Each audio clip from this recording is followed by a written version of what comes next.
The more I walk a path of authenticity and self-actualization, the more I notice the ways in which I've given my power away. And what I realize is that it's not always the big issues, because most of the times the big issues are the catalysts that set us on our journeys in the first place. It's the smaller things. They're more subtle, but they can be just as impactful as larger issues because they go unnoticed for a long time. Or we look at them as harmless because they're a part of our conditioning. So they come off as, well, this is the way I've always done it because that's how I was taught. You don't question it, and therefore it's able to remain running in the back of your operating system.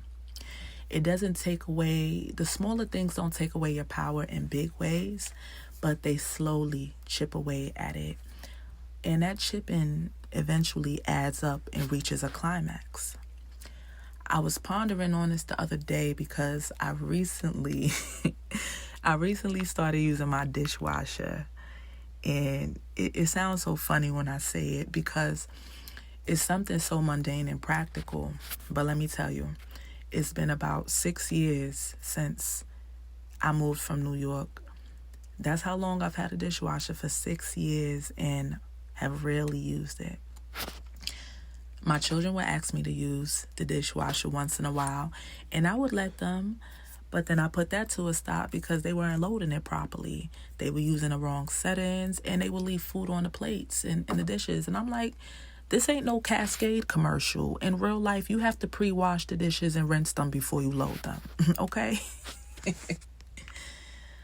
So it was one of those busy days, and the dishes ended up piling, which I seldom do because I'm a bit OCD when it comes to keeping a clean environment.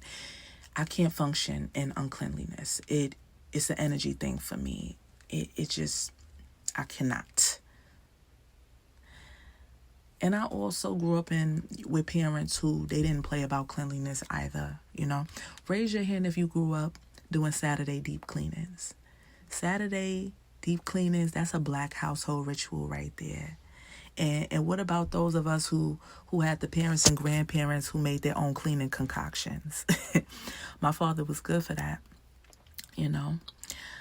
Hot water and pine sol in a bucket, polishing wood with the citrus oil wax. Yeah, that's some of the cloth that I'm cut from.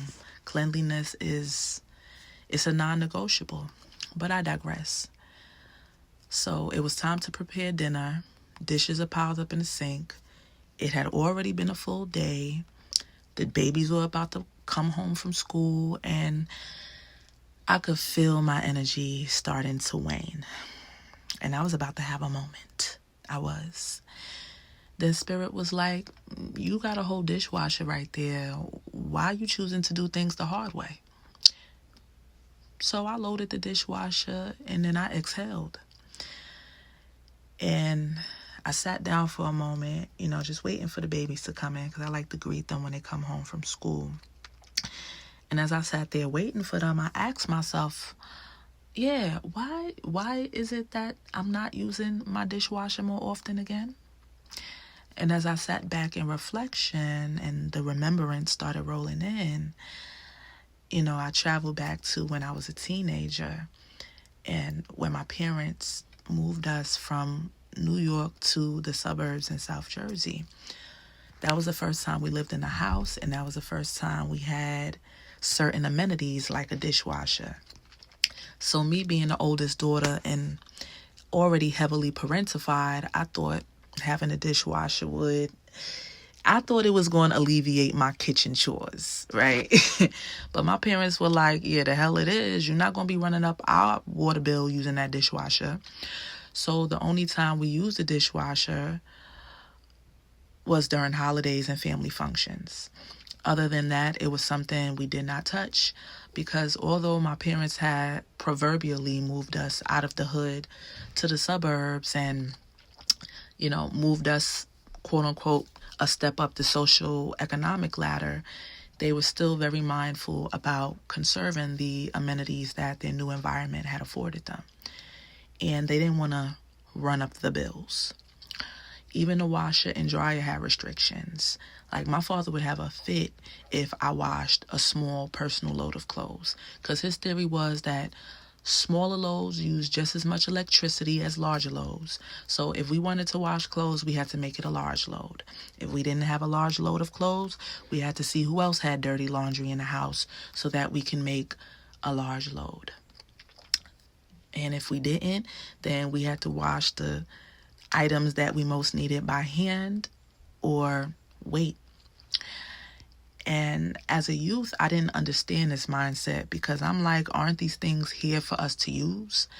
But becoming an adult and having to personally work through those inherited wounds of scarcity, survival, and self-worth, I understand. Now I understand what my parents were dealing with internally. I think collectively, many melanated women and men, we've had to heal scarcity wounds to some capacity. And for melanated women specifically, the scarcity wasn't always around money. It was also around ease. Because in our natural state as women, we are designed to attract, receive, and magnetize things to ourselves, which enhance our efforts and output. But when the people around us and the women around us have generationally been conditioned to earn everything through hard work and exhaustion, choosing an easier path can sometimes feel like betrayal. And it causes us to feel guilty for having and or choosing ease. There are many cases where we have access to or have the ability to access certain resources, technologies, and comforts, but we still choose to do things the hard way out of this loyalty or subconscious agreement with struggle.